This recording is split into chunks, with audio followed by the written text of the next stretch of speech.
Okay, is it recording? Yeah, okay, welcome back. Today is the 13th of April. It's a Monday. It's 1 a.m. on Tuesday, but I still need to do the stuff from today. So today, I've been really busy. So, I actually always record at this time, but today I've been pretty busy. I did a bunch of stuff, but we'll do these two questions. So yeah, well, these are the two like questions that I went through at like through the roadmap that I'm following. So we'll get straight into it. So this one, so with greedy algorithms, how I've read based on what I've read about like through the roadmap, is there's kind of like a few signs for how like if you can use greedy. Well, firstly, if you're like asked to maximize or minimize or find the optimal solution, um, that could be a sign.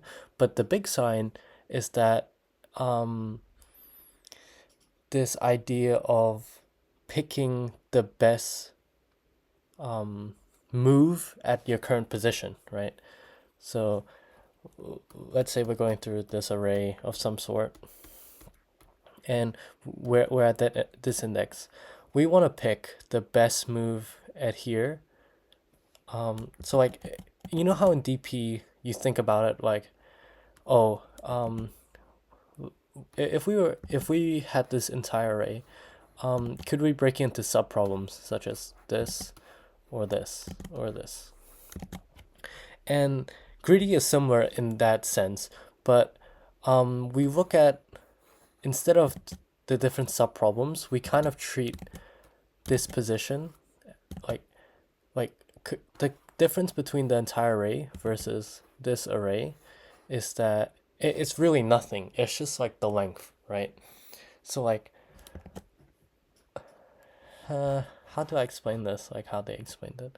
It's like with DP, you kind of have to think about all the possible choices, right? Like at this index, you would pick the best possible choice based on what the future could hold.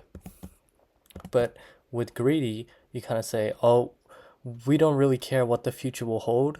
We're just gonna assume that it works if we pick the best move in this position, right? And it's like, instead of breaking it into, oh, what's the best position in this subproblem, and then we're doing this, we're kind of treating this as the entire subproblem, and then this, like, uh, yeah, I don't, uh, there's a really good wording on how they did it, but not too sure on like the exact wording. But it's like, yeah, think of like the difference. It's just like, if you're here and you want to look at the entire array, or like you can have the entire array, but if you're here, you just have this subsection of the array. But um, it's the same problem. You're trying to maximize, minimize the same thing, but the only difference is that there's one less length, essentially, right? And in most greedy problems, you're gonna have to sort by something. So um, common like um, common sorting would be like based on like, I'm trying to think of one. I guess like for this problem, in terms of greediness, or like some variable, right? So in this example, we want to look at like the greedy, like our greedy variable is like how greedy each children are. So yeah, uh, I mean, yeah, but yeah, what I'm getting a sense of is that greedy problems are very similar to dynamic programming problems, but the difference is that with greedy we just pick one way and then that's it. Versus DP, you wanna like check all different ways and pick the best one, right? And yeah. So okay, well for this problem, I guess you already know that it's like a greedy problem, so that's like already you already like at an advantage, or like you already basically know what to do. But essentially, another thing that I learned is that like brute force, greedy, and like DP, they're all like interwoven together in a way. So like greedy is ideally the best choice because the runtime is n log n or O of n, because you just have to sort. You're gonna sort the input on some some way, and then DP is you kind of have to like DP and brute force to me feels very similar. I feel like DP is just a smarter version of brute force. But yeah, okay, let's get to the problem. Um, yeah, so we have like this greediness, like our greed, and we have our children. Um,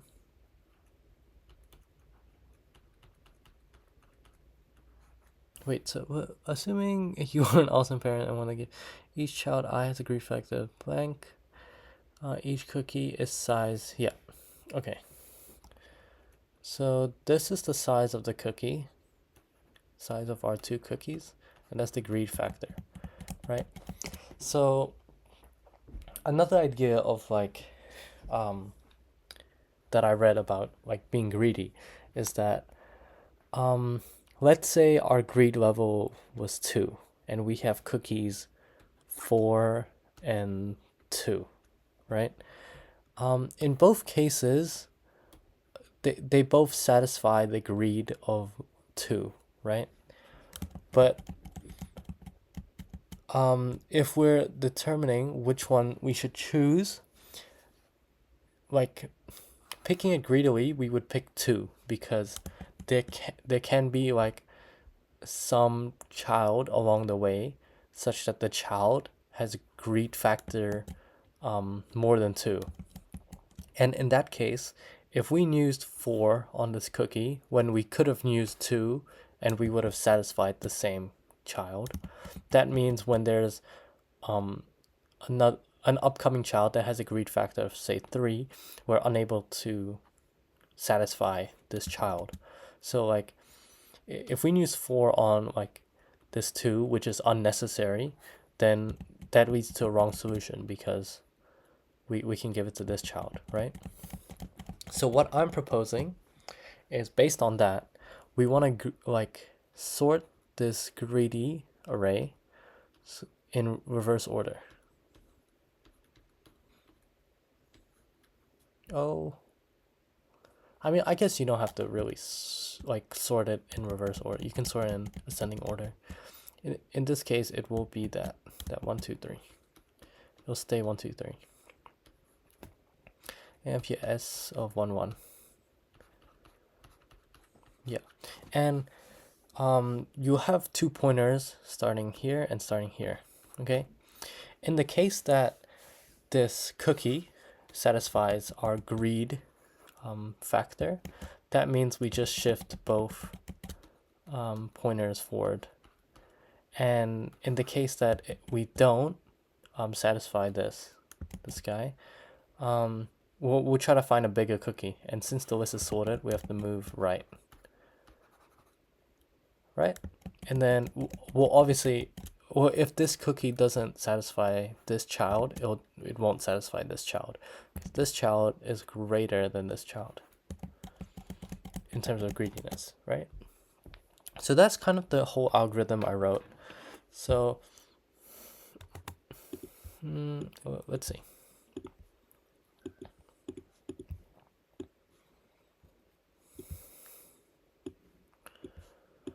I did sort it in reverse order, but I'm pretty sure you don't need to. Yeah, but we have a pointers for both lists, so and we have a count, right? Every time that we find a cookie that satisfies our greed of our child, we'll +1 and then move these two forward. And then if we can't find it, then we have to try to find a bigger cookie. So we go with another cookie. Wait, this would be j plus 1.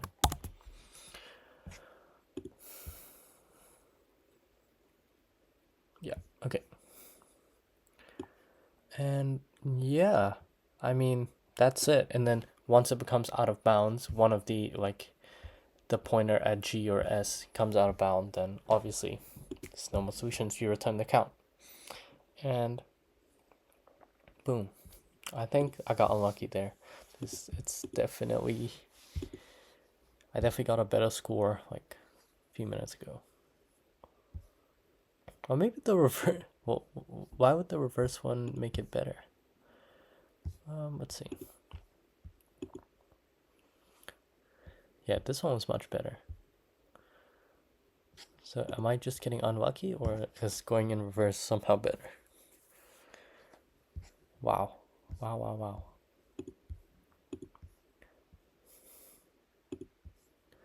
Let's go.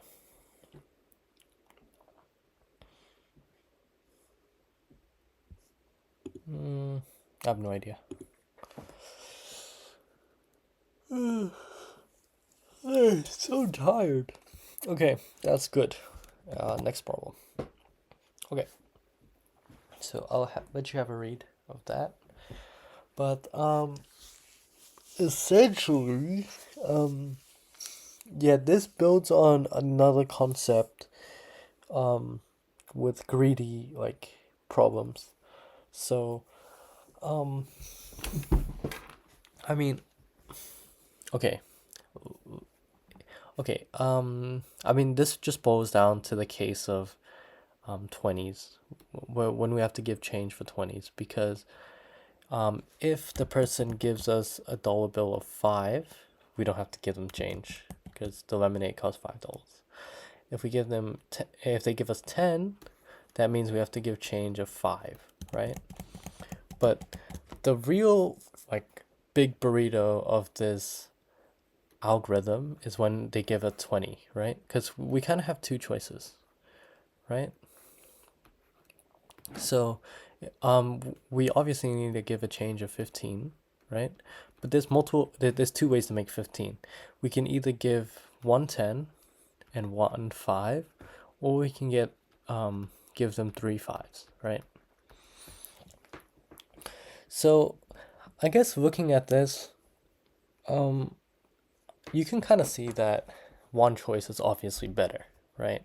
Like, this choice is much better because in the long, like, the concept that I was referring to, or I'm going to talk about now, is the concept of that the 5s are much more flexible than the 10s, right? Because 5s, you're able to give change for 20s and 10s, right? Because obviously when you have a 10, there's only one choice. And that's just to give 1 5, right?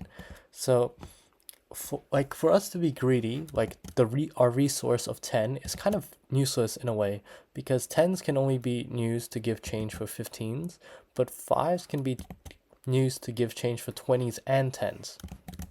So in this case, 5s are much more valuable than 10s. So ideally, we don't want to waste 3 5s to give change for like a 20 if we have a 10 available, because this 10 is essentially useless unless there's another 20. So what I'm proposing is that whenever we get a 5, right, we obviously return nothing. But I'll get rid of that. We don't need that. But whenever we get a 10, I mean, we only have one choice, right? And if we get a 20, we have two choices, but I'm proposing we try to prioritize this choice over this choice, because this choice allows for more flexibility in the future, because these 2 5s that we could potentially have are more flexible than this 10, right? So that's kind of what I wrote up. Yeah. So you actually don't need this because The 20 is even more useless than the 10 because you can't give change using 20. Yeah, so for each bill that we get, I'm just going to add 1 to this hash map of 5, 10s, and 20s, right? And if the bill is 10, we're going to check if we have a 5, right? So this is saying if change, like amount of 5s that we're holding right now, it's greater or equal than 1. If it's not, then we return false, meaning we can't give change for everyone. But otherwise, we minus 1. And if it's 20, we have our like priority choice, which is if we have a 10 and a 5 and we use that. If that's not possible, well, we want to keep playing, right? So well, I guess we'll get rid of the 5s. But then if none of those options are right, then we return false. If for every bill we can give change, we return true, right? So that's essentially the whole algorithm. I mean, yeah, this is just a start for greedy like algorithms. I'm sure my solution could be improved a little bit more, but yeah, I mean that's it for today. I was looking really busy today. Yeah, so I think tomorrow I have to study for my comp sci 210 test, my maths test. But yeah, just talking about my classes, I guess. I have this object-oriented programming class, comp sci 230, and it's really annoying because it's like copy paste. It's like they give you the question, like they give you a question to code up, but because Java is like a high level language, you basically just need to like copy the question and remove a few words, and you get the solution. And it's really annoying because it's not annoying. It's just really boring. So it is what it is. But yeah, that's it for today. Okay, see ya.